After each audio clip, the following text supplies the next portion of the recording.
Hello everyone, a very good evening to all of you. सभी का warm welcome करता हूँ वाईटी एडिटोरियल क्लास में। मेरा नाम है अमन बहल। द हिंदू का सेकंड एडिटोरियल आज पढ़ेंगे। अ जैब इन टाइम इसका टाइटल है और ये आर्टिकल लिखा हुआ है इन्फ्लुएंजा पे। इन्फ्लुएंजा जुखाम जैसी एक बीमारी है लेकिन काफ़ी खतरनाक है और भारत में बहुत तेज़ी से फैलती है। चलिए, मेडिकल टोन में लिखा हुआ आर्टिकल है, काफ़ी इंटरेस्टिंग है। सब कुछ बेसिक से कवर किया जाएगा, ग्रामर को, रीडिंग को, वोकैब को। क्लास को एक लाइक और एक शेयर दें। चैनल पर नए हैं तो सब्सक्राइब करें। आइए कुछ नया सीखते हैं।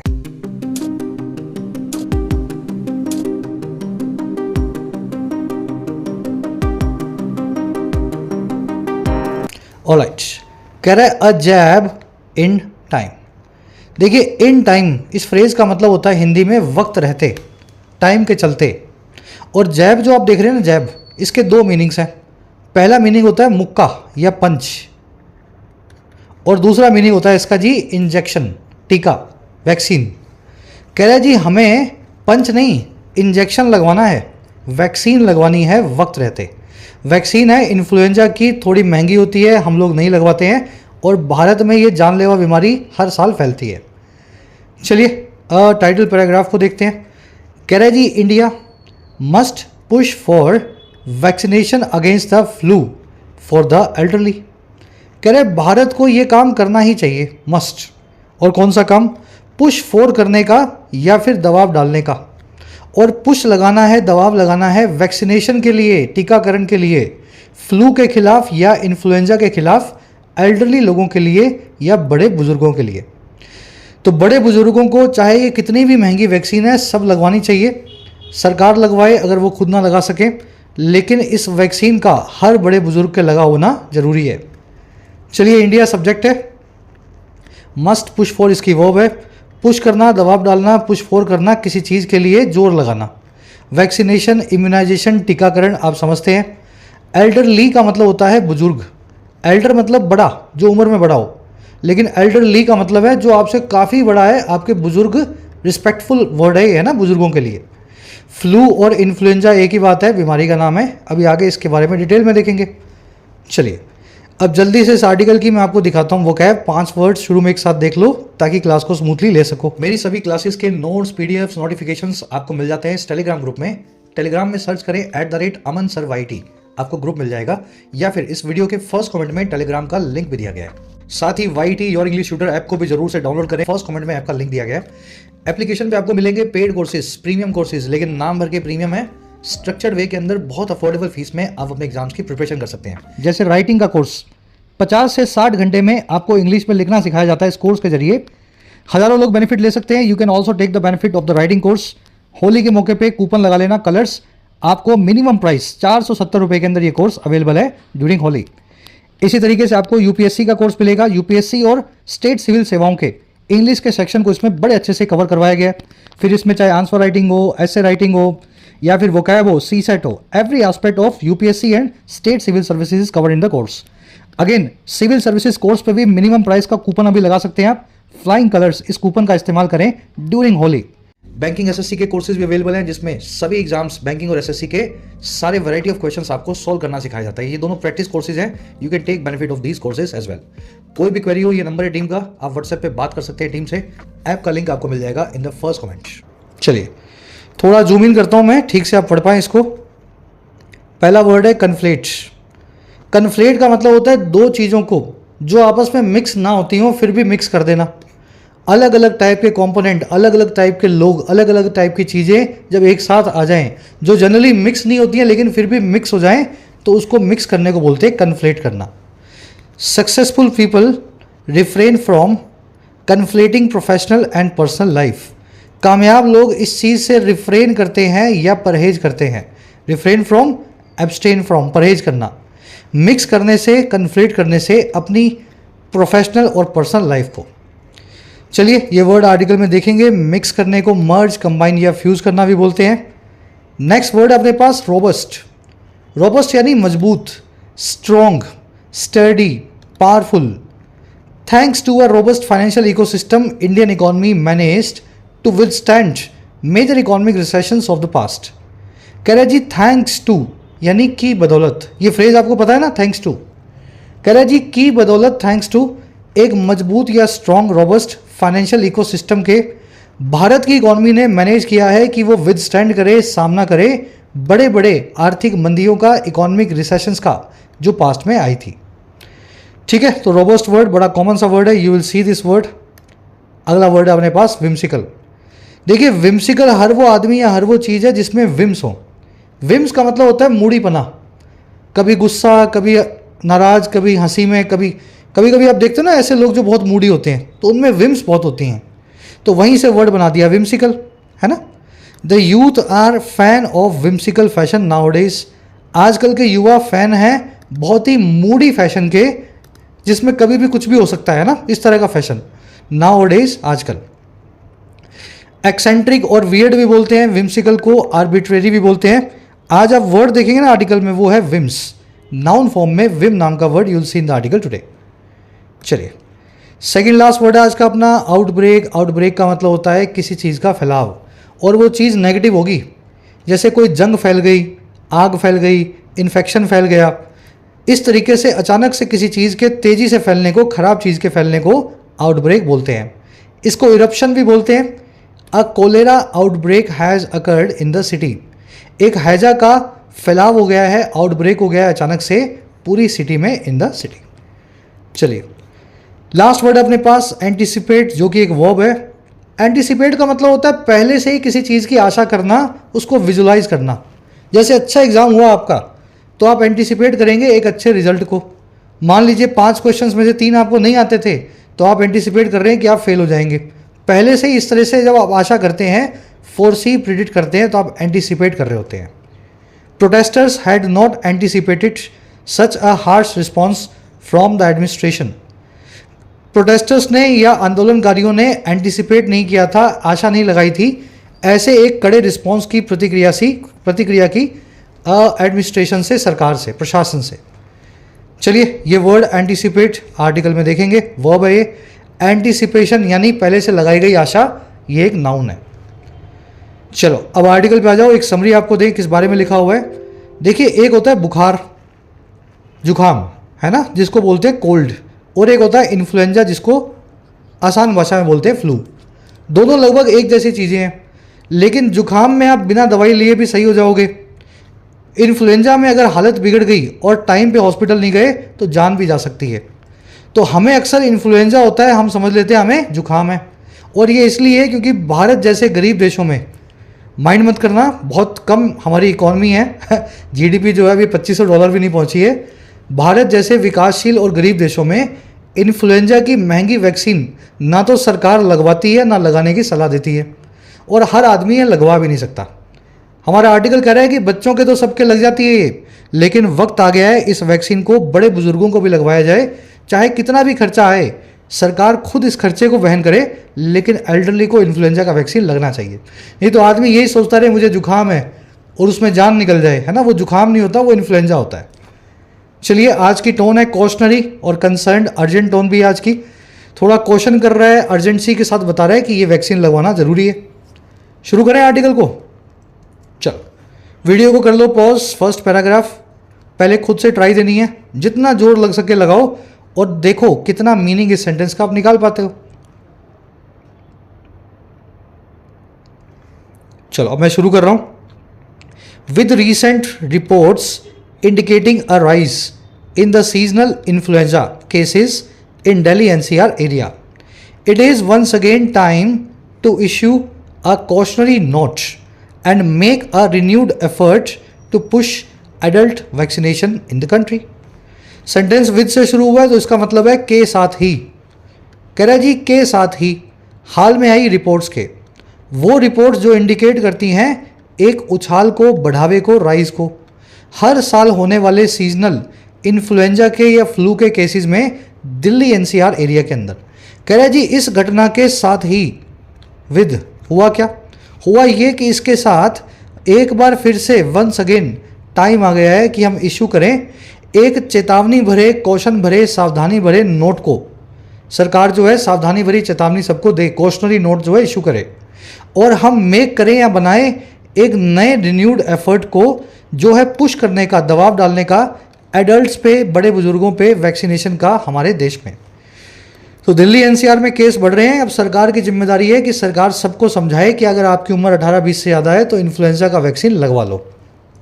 चलिए, पूरा फ्रेज लिखा हुआ है शुरू में और घटना के साथ ही मेन सेंटेंस यहाँ से शुरू हो रहा है। इट की वर्ब है इज। कॉशनरी नोट जिसमें कॉशन हो, कॉशन का मतलब होता है सावधानी, केयर, है ना। कॉशनरी नोट तब आप देते हैं जब आप डेंजर के बारे में, खतरे के बारे में चेता रहे हो। रिन्यूड मतलब फिर से नया एफर्ट हमें करना है, पहले पुराने एफर्ट्स को छोड़ करके। चलिए, कह रहा है जी the predominant strains involve in this season are influenza A and influenza B. Many treating physicians and pulmonologist have reported. कह रहा है जो प्रीडोमिनेंट, जो सबसे ज़्यादा डोमिनेंट हैं, सबसे ज़्यादा पावरफुल हैं, हावी हैं, और क्या है स्ट्रेन्स।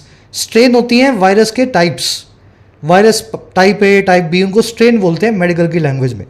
तो सबसे ज़्यादा हावी टाइप ऑफ वायरस जो है, जो इन्वॉल्व है इस सीजन में, वो है इन्फ्लुएंजा ए और इन्फ्लुएंजा बी वायरस। और ये किसने बताया? ये बताया बहुत सारे ट्रीट करने वाले या इलाज करने वाले फिजिशियंस ने, डॉक्टर्स ने और पल्मोनोलॉजिस्ट ने, उन्होंने ऐसा रिपोर्ट किया है। पल्मोनोलॉजिस्ट वो आदमी है जो लंग्स की बीमारियों को देखता है ना। तो इन्फ्लुएंजा का, जुकाम का, बुखार जो है कनेक्शन सीधे आपके लंग से होता है, निमोनिया का, है ना। तो इन्फ्लुएंजा के पल्मोनोलॉजिस्ट ने ऐसा रिपोर्ट किया है, ए और बी दोनों इस बार ज़्यादा हावी हैं। चलिए, प्रीडोमिनेंट स्ट्रेन्स जो वर्ब है, सब्जेक्ट है, इसकी वर्ब है are. Treating physicians and pulmonologist की वर्ब है हैव रिपोर्टेड। बड़ा सिंपल सा सेंटेंस था, आगे बढ़ते हैं। अब इस वर्ड को आपने देखा पल्मोनोलॉजिस्ट, स्पेलिंग देख लो इसकी। ये सारे डॉक्टर्स के टाइप हैं, वन वर्ड्स हैं जो आपको आने चाहिए। मैंने कॉमन वाले नहीं लिखे हैं, वही लिख रहा हूँ जो जनरली आपको याद नहीं होते हैं। जैसे पल्मोनोलॉजिस्ट जो है वो लंग्स का डॉक्टर होता है, फेफड़ों का। एपिडेमोलॉजिस्ट ऐसा डॉक्टर जो एपिडेमिक डिसीजेज यानी महामारियों की जो है रोकथाम करे, उसकी स्टडी करे, है ना, वो कैसे फैलती हैं, क्या उनका इलाज है, एपिडेमोलॉजिस्ट। ऑफ्थेल्मोलॉजिस्ट वो होता है जो आई यानी आंखों की देखभाल करे। कार्डियोलॉजिस्ट वो होता है जो कार्डियो यानी हार्ट की देखभाल करे। ओटोलैरिंगोलॉजिस्ट वो होता है जो आईज, नोज और थ्रोट, इसको ईएनटी बोलते हैं। बहुत हॉस्पिटल्स के बाद आप लिखा हुआ देखेंगे ईएनटी डॉक्टर, ईएनटी हॉस्पिटल। तो आईज, नोज और थ्रोट, गला, नाक और आंख तीनों की जांच करे, उसको बोलते हैं ओटोलैरिंगोलॉजिस्ट। अगला है डर्माटोलॉजिस्ट। डर्माटोलॉजिस्ट वो है जो स्किन यानी डर्मा की जांच करे, स्किन की बीमारियों को ट्रीट करे। नेफ्रोलॉजिस्ट वो है जो नेफ्रॉन्स को देखे। नेफ्रॉन्स आपकी किडनी में होते हैं जो पानी को फिल्टर करते हैं, तो नेफ्रोलॉजिस्ट यानी किडनी का डॉक्टर। ऑन्कोलॉजिस्ट वो है जो कैंसर को देखे, ऑन्कोलॉजी को देखे, कैंसर को ट्रीट करे। पीडियाट्रिशियन ऑफ कोर्स बच्चों का डॉक्टर होता है, चाइल्ड हेल्थ को देखता है। और लास्ट में है एंडोक्रिनोलॉजिस्ट। एंडोक्रिन अपनी बॉडी में ग्रंथियाँ होती हैं, जैसे पिट्यूटरी है, थायराइड है। इनसे आपको हार्मोन्स मिलेंगे या मेटाबॉलिज्म मिलेगा। इनसे आपकी शुगर रेगुलेट होगी या टेस्टोस्टेरोन, प्रोजेस्टेरोन, ये सारे हार्मोन्स रेगुलेट होंगे। तो ऐसा डॉक्टर जो आपकी बॉडी में शुगर को, हार्मोन्स को देखे, एंडोक्रिन्स को देखे, वो होता है एंडोक्रिनोलॉजिस्ट। रिपीट कर लेना, स्क्रीनशॉट ले लो इसका साफ सुथरा सा, वन वर्ड्स 8-10 आपको आने चाहिए डॉक्टर से जुड़े हुए। चलिए, आज से क्विज मैंने पूछे हैं, आगे बढ़ते हैं। आराम से क्या करना है, एक देनी है इसको रीडिंग। चलिए, कह रहा है जी influenza with the moniker flu is a contagious respiratory illness caused by viruses. अब बता रहा है फ्लू या इन्फ्लुएंजा है क्या। कह रहा है इन्फ्लुएंजा जिसका मॉनिकर या निकनेम है फ्लू। मॉनिकर क्या होता है, आपका छोटा नाम। कह रहा है जिसको प्यार से फ्लू बुलाते हैं, ये कंटेजियस यानी छुआछूत से फैलने वाला, रेस्पिरेटरी यानी रेस्पिरेशन से, सांस लेने से जुड़ी हुई इलनेस है जो कोज्ड बाय है वायरसेस के द्वारा, वायरसेस से होती है। चलिए, इन्फ्लुएंजा की वर्ब है इस। रेस्पिरेटरी यानी रेस्पिरेशन, श्वसन, जो आपका सांस लेने का प्रोसेस है, रेस्पिरेशन कहलाता है। कंटेजियस यानी जो फैलता हो एक इंसान से दूसरे इंसान में, हवा से, पानी से। कंटेजियस वर्ड को ध्यान रखना, और इससे मिलता हुआ एक वर्ड आपको और करवा रहा हूँ, दोनों को अलग अलग मीनिंग है इनका। मिलता हुआ जो वर्ड है वो है कंटिग्यूअस। कंटिग्यूअस का मतलब होता है बाजू वाला, चिपका हुआ। जैसे आपका कंटिग्यूअस घर हो सकता है, आपके क्लास में कोई आदमी कंटिन्यूअस बैठा हो सकता है, आपका स्टूडेंट, कोई दोस्त, है ना, जो बिल्कुल बाजू वाला हो, चिपका हुआ हो, उसको अंग्रेजी में कंटिग्यूअस बोलते हैं। कंटेजियस होता है फैलने वाला, छुआछूत से। दोनों अलग वर्ड्स हैं, आज के क्विज में मैंने पूछे हैं, डिफरेंस करना है इनका। कह रहा है जी while it is routinely conflated with common cold since the symptoms present similarly. कह रहा है जहाँ ऐसा होता है इसको अक्सर रूटीनली मर्ज कर दिया जाता है, मिक्स कर दिया जाता है कोल्ड के साथ, कॉमन कोल्ड यानी आम तरह का होने वाला जुकाम। कह रहे क्योंकि सिम्टम्स जो हैं वो प्रेजेंट करते हैं एक ही तरीके से, दोनों के लक्षण एक जैसे होते हैं। कह रहा है वही हुआ क्या, सिम्टम्स बता रहे सारे। कह रहा है जी sudden cough, sore throat, high fever accompanied by muscle pain, body aches, headaches, fatigue and stuffy nose, ये सारे सिम्टम्स हैं। अचानक से होने वाला खांसी, कफ, गला आपका जो बंद हो जाएगा या दर्द करेगा, शोर हो जाएगा, तेज़ बुखार होगा, साथ में कंपनी करता हुआ आएगा या कंपनी देता हुआ आएगा तेज़ तरह का मसल पेन, पूरी बॉडी में दर्द, सर में दर्द, थकान और आपकी बंद नाक, ये सारे सिम्टम्स दोनों के सेम हैं। कह रहे हैं जहाँ इसको कंफ्यूज किया जाता है, मिक्स किया जाता है इन्फ्लुएंजा को कॉमन कोल्ड से, वहीं हुआ क्या। अब कह रहे हैं आगे बता रहा है मेन बात ये है सेंटेंस में, it is not quite the same, ये बिल्कुल एक जैसा नहीं है। सिम्टम एक जैसे है लेकिन एक आम बीमारी है और एक बहुत ज़्यादा खतरनाक बीमारी है। चलिए वाइल से सेंटेंस शुरू हुआ यानी विरोधाभास है, इट की वर्ब है इज कन्फ्लेटेड, कन्फ्लेट करना, दो चीज़ों को मिक्स करना, ब्लेंड करना, ठीक है, इट की वर्ब है इज। कह रहे both are caused by different viruses and can have varying symptoms and severity, दोनों चीज़ें कोज होती हैं अलग अलग तरह के वायरसेस से और रख सकती हैं अलग अलग टाइप के सिम्टम्स और उनकी सिवियरिटी, उनकी तीव्रता। जुकाम होता है राइनो वायरस नाम के वायरस से, इन्फ्लुएंजा होता है इन्फ्लुएंजा वायरस से, तो डिफरेंट बीमारी डिफरेंट वायरस दोनों के अलग अलग। सिवियरिटी तो आप समझते हैं कौन सी डिजीज़ कितनी तीव्र, इंटेंस या सिवियर है। चलिए नेक्स्ट पैराग्राफ, इंटरेस्टिंग आर्टिकल लगेगा आज का आपको, एक रीडिंग दे लो इसको पैराग्राफ को पहले। चलिए कह रहे the flu causes mild to serious illness requiring hospitalization sometimes and in a few cases mostly coinciding with a delay in hospitalization can even lead to death। कह रहा है जी जुकाम के बारे में तो आपको पता है, लेकिन जो फ्लू या इन्फ्लुएंजा है वो कोज करता है बहुत ही नरम से लेकर के बहुत ही ज़्यादा खतरनाक इलनेस को। किसी आदमी को नरम बीमारी होगी, किसी को बहुत ज़्यादा सीरियस इलनेस होगी जिसमें रिक्वायर होगा हॉस्पिटलाइजेशन यानी अस्पताल में दाखिल होना, कभी कभी समटाइम्स। और कह रहे कुछ एक केसेस में जिनमें ज़्यादातर ये चीज़ कोइंसाइड करेगी या फिर साथ में होगी, और वो चीज़ है एक डिले हॉस्पिटलाइजेशन में, अस्पताल ले जाने में। कह रहा है और कुछ केसेस में ना ये यहाँ तक कि लीड कर जाता है मौत की तरफ, है ना, इन्फ्लुएंजा की बात हो रही है। चलिए फ्लू की वर्ब है कम्स, माइल्ड यानी नरम। फ्लू की दूसरी वर्ब है can even lead to. Flu causes this types of illness and flu can lead to death, और डेथ तभी होगी जब ये बहुत खतरनाक तरीके से होगा और हॉस्पिटल जाने में आपको देरी होगी। जब ये दोनों चीज़ें कोइंसाइड होंगी, एक ही वक्त पे होंगी, तभी आपको डेथ जैसे आसार बनते हैं। चलिए कह रहा है in India there are 2 peaks of seasonal influenza, one from January to March and the other in later part of the south west monsoon in August to October. कह रहा है जी भारत में 2 पीक्स होती हैं या 2 हाईएस्ट पॉइंट होते हैं। Peak यानी पहाड़ की चोटी या किसी भी चीज़ का हाईएस्ट पॉइंट्स, और ये हाईएस्ट पॉइंट्स होते हैं सीजनल इन्फ्लुएंजा के, जब सबसे ज़्यादा लोगों को इन्फ्लुएंजा होता है। पहला होता है जनवरी से मार्च के वक्त के बीच, और दूसरा होता है बाद वाले या लेटर वाले पार्ट में जो है साउथ वेस्ट मानसून का, अगस्त से अक्टूबर के बीच। तो ये 3 और 3 6 महीने में इन्फ्लुएंजा सबसे ज़्यादा, 12 में से 6 महीने सबसे ज़्यादा पीक पे रहता है। चलिए 2 पीक सब्जेक्ट है और वर्ब है इसकी आर, बाकी इसमें कुछ देखने वाला है नहीं। फ्रॉम टू लगा के आप रेंज बताते हैं, फ्रॉम जनवरी टू मार्च। कह रहा है India has developed a near real time surveillance of cases of influenza like illnesses and severe acute respiratory infections SARI presenting themselves in health facilities. कह रहा है भारत की खासियत भी है, इंडिया ने डेवलप कर लिया है लगभग हाथ के हाथ या रियल टाइम सर्वेलेंस को। सर्वेलेंस होती है निगरानी, रियल टाइम मतलब इधर कोई घटना हुई और उधर उसको आप उसके बारे में आपको पता लगा एकदम लाइव तरीके से। तो भारत ने लगभग लाइव तरह की सर्वेलेंस या निगरानी को डेवलप कर लिया है इस तरह के केसेस की। पहले टाइप के केस हैं इन्फ्लुएंजा लाइक इलनेसेस जिसको ILI बोलते हैं, और दूसरे केसेस हैं SARI जो प्रेजेंट करते हैं अपने आप को देमसेल्स को हेल्थ फैसिलिटीज़ में हमारे हॉस्पिटल्स में। तो जैसे कोविड एक सारी था, सीवियर एक्यूट रेस्पिरेटरी इन्फेक्शन था कोविड-19, तो भारत में लगभग ऑनलाइन जो है ना लाइव तरीके से डेटा मेंटेन होता है। सुबह शाम आपको डेटा मिल जाएगा कि कितने लोग हॉस्पिटल में ये इन्फ्लुएंजा जैसी बीमारी लेके आए। चलिए, इंडिया की वर्ब है हैज़ डेवलप्ड, और कुछ देखने वाला है नहीं। सर्विलेंस का मतलब होता है मॉनिटरिंग या निगरानी किसी सिचुएशन की।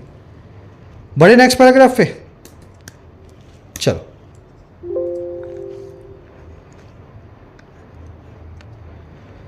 आगे कह रहा है जी this program was further strengthened and made more robust during and after the COVID-19 pandemic। कह रहा है ये जो लाइव ट्रैकिंग का प्रोग्राम था भारत में, सरकार ने बड़ी जतन से बनाया है, इसको और ज़्यादा स्ट्रेंथन किया गया, मजबूत बनाया गया, और इसको बनाया गया और ज़्यादा रोबस्ट। और कब? ड्यूरिंग यानी दौरान, और आफ्टर यानी बाद में कोविड पैंडमिक के। तो अब तो और ज़्यादा लाइव हो गया है, हाथों हाथ डेटा सरकार के पास आता है। चलिए, प्रोग्राम की वर्ब है वॉज स्ट्रेंथन, और दूसरी वर्ब है वॉज मेड, यहाँ भी वॉज लगा हुआ है ना। कह रहा है जी there is also real time surveillance through the country wide network of diagnostic laboratories. कह रहा है हॉस्पिटल्स में तो है ही ये लाइव फैसिलिटी, साथ ही साथ एकदम रियल टाइम या लाइव सर्विलेंस होती है पूरे देश में कंट्री वाइड नेटवर्क के जरिए, है ना। थ्रू ये इस नेटवर्क के जरिए जो है डायग्नोस्टिक लेबोरेटरीज का जो है जहाँ पे आप अपना एक्सरेज वगैरह करवाते हो, लैब्स होती है ना प्राइवेट और सरकारी, तो उनके जरिए भी सरकार अच्छे से इनको ट्रैक करती है। चलिए, रियल टाइम सर्विलेंस सब्जेक्ट है, इज इसकी वर्ब है, क्लोज देयर से आएगा जब भी शुरू होगा, वर्ब सब्जेक्ट से पहले रखी होगी। रियल टाइम यानी लाइव, सर्विलेंस यानी निगरानी। कह रहा है एपिडेमोलॉजिस्ट से influenza surveillance is a key tool to keep the tabs on circulating strains and define seasonality besides playing an important role in syncing vaccination with relevant circulating strains। कह रहा है जी फिर एपिडेमोलॉजिस्ट है जो अभी करवाया था ये वर्ड, ऐसे सब वैज्ञानिक जो एपिडेमोलॉजिस्ट या फिर जो एपिडेमिक्स को देखते हैं, है ना, महामारियों को देखते हैं, तो कह रहे हैं महामारी विज्ञान के जो डॉक्टर्स हैं वो ऐसा कहते हैं कि इन्फ्लुएंजा की जो सर्विलेंस है वो बहुत इंपॉर्टेंट एक जरिया है, टूल है कीप द टैब्स ऑन करने का या फिर नकेल कसने का, कंट्रोल में रखने का फैलती हुई स्ट्रेन्स पे या वायरसेस पे, और डिफाइन करने का सीजनलिटी को। इन्फ्लुएंजा के हिसाब से आप बता सकते हैं कि किस सीजन में सबसे ज़्यादा बीमारियां होंगी। इन्फ्लुएंजा के साथ में और भी बीमारियां आती है ना, तो वो कहते हैं कि एक बहुत अच्छा टूल है इन्फ्लुएंजा पे सर्विलेंस करके आप बहुत डेटा इकट्ठा कर सकते हैं। और कह रहे हैं ये सारा काम आप करेंगे, साथ ही साथ बिसाइड्स प्ले करने के एक इम्पॉर्टेंट रोल को, सिंक विद करने को वैक्सीनेशन को रेलेवेंट सर्कुलेटिंग स्ट्रेन्स के साथ। सिंक विद करना यानी सिंक्रोनाइजेशन में लाना, कोऑपरेशन में लाना। वैक्सीनेशन यानी टीकाकरण। तो अगर आप ठीक से सर्विलेंस कर रहे हैं तो जो वायरस आपको मिला उसी का टीकाकरण कर दो उस साल। वैक्सीनेशन को जो रेलेवेंट वायरस की स्ट्रेन है उसके साथ में सिंक्रोनाइज कर दो। तो ये बोलते हैं एपिडेमोलॉजिस्ट, इसलिए ज़रूरी है इन्फ्लुएंजा सर्विलेंस करवाना। सेंटेंस का मीनिंग समझ गए होंगे। एपिडेमोलॉजिस्ट सब्जेक्ट है, वर्ब है इसकी से, इन्फ्लुएंजा सर्विलेंस की वर्ब है is. Keep the tabs on करना, किसी पे कंट्रोल रखना। सर्कुलेटिंग यानी फैलती हुई, स्ट्रेन्स यानी टाइप ऑफ वायरस। बिसाइड्स का मतलब होता है साथ ही साथ। इन सिंक्रोनाइजेशन या सिंक विद, किसी चीज़ के साथ बिल्कुल हाथ में हाथ मिला के काम करना, साथ साथ चलना। कह रहा है जी with all this information in place it is highly unlikely that health managers will miss any seasonal uptick of cases. कह रहा है जी ये सारी इंफॉर्मेशन के इन प्लेस होने के साथ ही, अपनी जगह होने के साथ ही, भाई इंफॉर्मेशन सरकार इकट्ठा कर रही है, सरकार के पास आनी चाहिए, उसकी सही जगह क्या है, गवर्नमेंट के जो है डेटाबेस। तो इस इंफॉर्मेशन के अपनी जगह पे होते हुए इस चीज़ के साथ ही अब ये बहुत अनलाइकली है या ऑलमोस्ट इम्पॉसिबल है कि हेल्थ को मैनेज करने वाले जो लोग हैं, डॉक्टर्स वगैरह, वो मिस करेंगे किसी भी सीजन में आने वाले अपटिक को या उछाल को इन्फ्लुएंजा के केसेस में। तो इतने अच्छे से सर्विलेंस हो रही है कि ऐसा हमें हो ही नहीं सकता कि पता ना लगे कि आज या इस महीने या इस हफ्ते इन्फ्लुएंजा तेज़ी से फैल रहा है। कोई भी अपटिक आएगा, डॉक्टर्स 10 मिनट के अंदर डेटा देख करके बता देंगे। चलिए, इट की वर्ब है इज, अनलाइकली यानी जो संभावित ना हो, जो इम्पॉसिबल हो। हेल्थ मैनेजर्स यानी डॉक्टर्स, वर्ब है इसकी विल मिस। अपटिक यानी अचानक से आया हुआ उछाल। चलिए बढ़े आगे।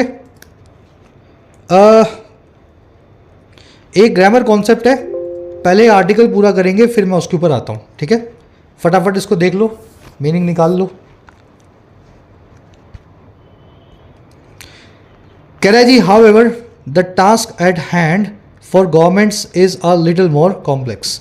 कह रहे लेकिन बात यह भी है, जो टास्क एट हैंड है या जो काम इनके हाथ पड़ा हुआ है सरकार के, जो जिम्मेदारी इनके सर पे रखी हुई है, वो थोड़ी ज़्यादा कॉम्प्लेक्स भी है या पेचीदा भी है। और वो क्या है?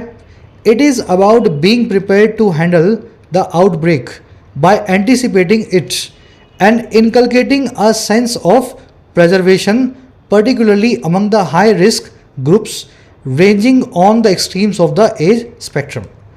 कह रहा है सरकार के पास समस्या ये है, कॉम्प्लेक्सिटी ये है, क्योंकि ये सारी बात, ये सारा मामला है पहले से तैयार होने का, प्रिपेयर्ड होने का, कि आप हैंडल कर सकें किसी भी इन्फ्लुएंजा के अचानक से हुए आउटब्रेक को या फैलाव को।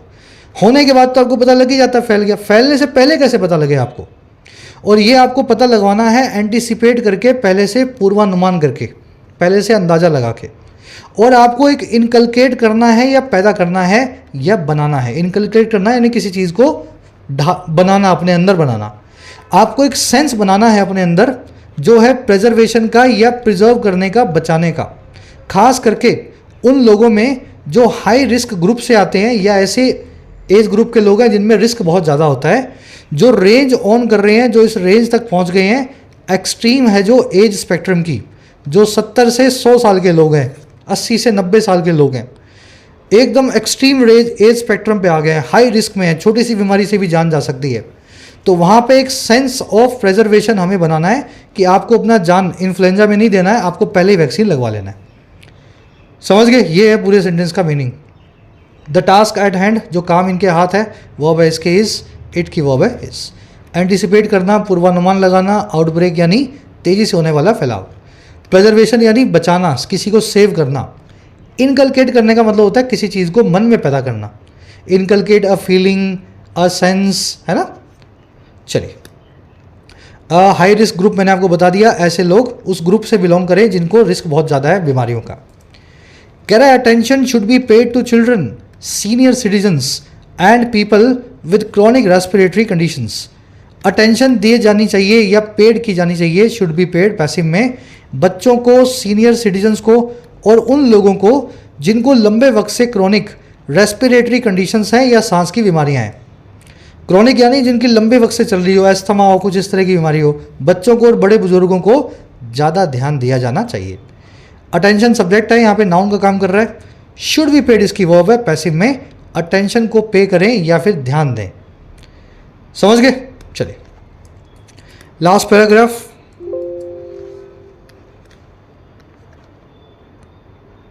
चलिए अब बताएगा सोल्यूशन।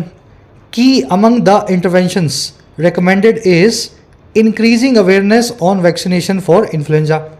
कह रहे जो की है, इंपॉर्टेंट है इन सारे इंटरवेंशंस में, इन सारे दखल अंदाजी वाले कदमों में। वे सरकार इंटरवीन करेगी, मामले में इन्वॉल्व होगी, तभी ये मामला सुधरेगा। तो जो इन्वॉल्वमेंट सरकार को करनी है उनमें सबसे इंपॉर्टेंट है, रिकमेंडेड भी है, कि आप इंक्रीज करें जागृति को, अवेयरनेस को, वैक्सीनेशन को लेकर के इन्फ्लुएंजा की। अच्छा कैसे करें? कह रहा है in fact people of all ages will benefit from a periodic shot of the updated flu vaccine. कह रहा है सच बात तो ये है, हर एज का आदमी, people of all ages, benefit करेगा या फ़ायदा लेगा हर कुछ दिनों से या सालों से या महीनों से पीरियोडिक मैनर में लगे हुए शॉट का या इंजेक्शन का, अपडेटेड फ्लू वैक्सीन के। तो हर आदमी को वैक्सीन लगवाई लेनी चाहिए, बड़ा इसका बेनिफिट है। लगभग 2500 की वैक्सीन है, एक बार लगवा चुका हूँ मैं। थोड़ी महंगी है, सब लोगों के लिए अफोर्डेबल नहीं है, लेकिन जो लगवा सकता है बड़ी काम की वैक्सीन है। पूरा साल आपको जुकाम नहीं होता अगर आप ये लगवा लें तो, है ना। चलिए इंटरवेंशन की वर्ब है इज, सॉरी यहाँ पे सब्जेक्ट है अवेयरनेस। अवेयरनेस इज की अमंग द इंटरवेंशन रिकमेंडेड। पूरा सेंटेंस इन्वर्टेड है, सब्जेक्ट को पहले, सब्जेक्ट को लास्ट में, उससे पहले वर्ब और उसके पहले प्रेडिकेट। ज़्यादा डिटेल में नहीं जाएंगे, सेंटेंस स्ट्रक्चर्स करवाएंगे किसी दिन संडे की क्लास में, वहाँ बताऊंगा इस तरह से इन्वर्जन कब करना है। एडजेक्टिव से शुरू होता है सेंटेंस या प्रेपोजिशन से, तब आप ऐसा कर सकते हैं। पीपल ऑफ ऑल एजेस यानी सभी तरह के, सभी एज के लोग, वर्ब है इनकी विल बेनिफिट। कह रहा है जी while vaccination for children is by and large acceptable and an area of focus for all health managers, adult immunization gets the short shift. कह रहा है जी जहाँ वैक्सीनेशन जो है बच्चों के लिए बाय एंड लार्ज यानी जनरली या मोस्टली, मोटे तौर पे एक्सेप्टेबल है, वे बच्चों को तो लगवाना ही है, हमें पता है, हर आदमी लगवाता है। कह रहे हैं वहीं पे एक एरिया ऑफ फोकस जो है सभी हेल्थ मैनेजर्स या डॉक्टर्स के लिए, कह रहे हैं वो है एडल्ट इम्यूनाइजेशन। कह रहे हैं ये कम गेट करता है, बहुत ही कम अटेंशन को, शॉर्ट शिफ्ट को। शिफ्ट होता है सुनवाई, जो चर्च में करते हैं आप, है ना, पादरी से जाकर के अपने गुनाह कबूल करते हैं, कन्फेशन करते हैं, वो शिफ्ट होता है। शॉर्ट शिफ्ट मतलब पादरी ने आपकी बात नहीं सुनी, आप गुनाह कन्फेशन करने गए थे, पादरी ने 5 मिनट में आपको वहाँ से चलता किया, तो वहाँ से फ्रेज बनाया गया क्रिश्चियनिटी से।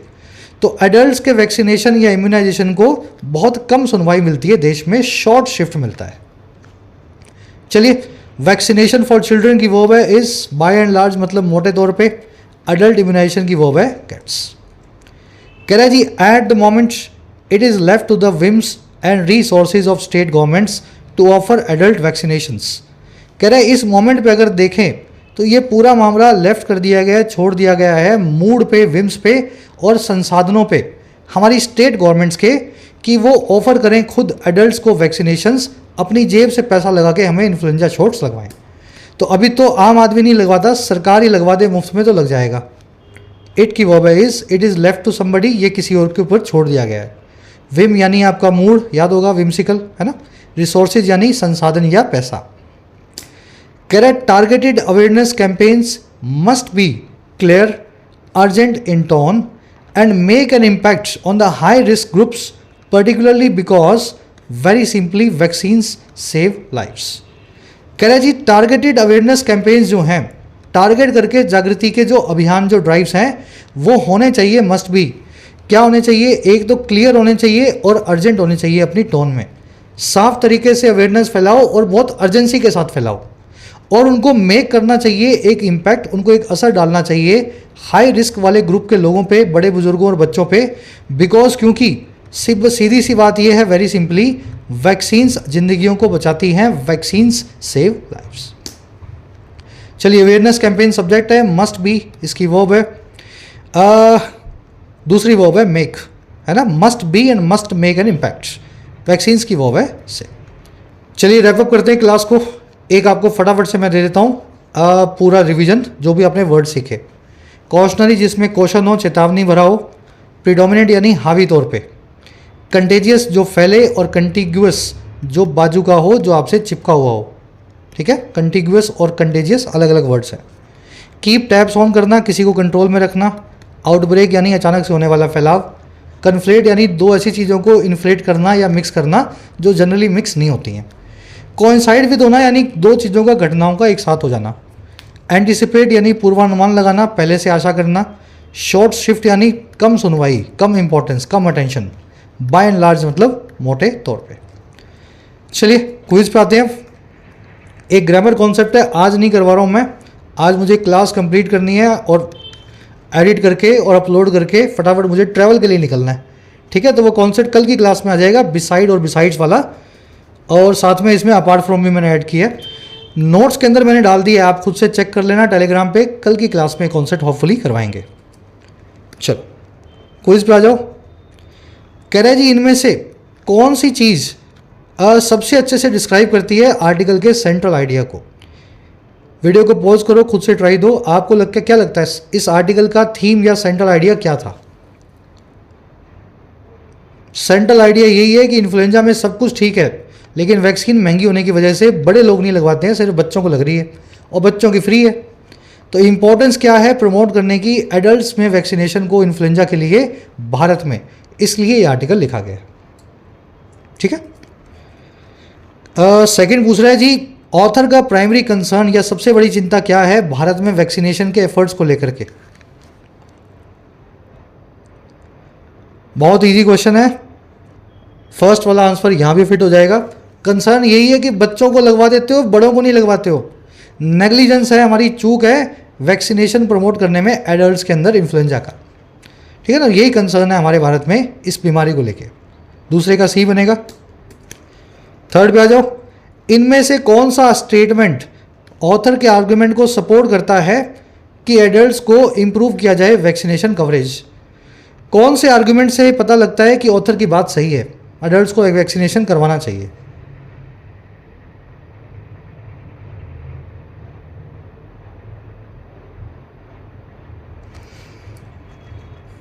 देखो जी, आर्गुमेंट नंबर बी, डेटा अगर ये दिखा दे कि हॉस्पिटलाइजेशन कम हो जाते हैं जब आप फ्लू वैक्सीनेशन प्रोग्राम करवाते हैं, अगर ये डेटा पता लगे हमें, डेटा ऐसा दिखा रहा है, तो मतलब वैक्सीन लगवाना ही इन्फ्लुएंजा का इलाज है और ऑथर की बात प्रूव हो जाएगी।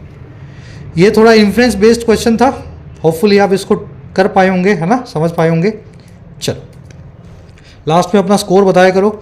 Short shift, keep taps on something, pulmonologist कौन होता है, किडनी की डिजीज़ का डॉक्टर कौन है, और कैंसर का ट्रीटमेंट कौन सा डॉक्टर करता है। बड़े अच्छे वोकैब के क्वेश्चंस हैं। फर्स्ट कमेंट में आंसर डाल दिए हैं, खुद से चेक करें, है ना, मेरे आंसर से अपने को मैच करें। लास्ट में 3 एरर्स मिलेगी, पहली मिल सकती है इस वर्ड के आसपास, दूसरी इस वर्ड के आसपास, और तीसरी आपको जरूर मिलेगी एक्चुअल में 2 ही है ना, 9 और 10, 2 ही क्वेश्चन हैं। तो एक कॉन्सेप्ट मैंने करवाया नहीं है आपको, खुद से ट्राई देना, दूसरा करवा चुका हूँ। फर्स्ट कमेंट से आंसर चेक करना, आउट ऑफ 10 कितने मार्क्स मिले जरूर से बताना। कल की क्लास में आपसे होगी मुलाकात। Until then signing out.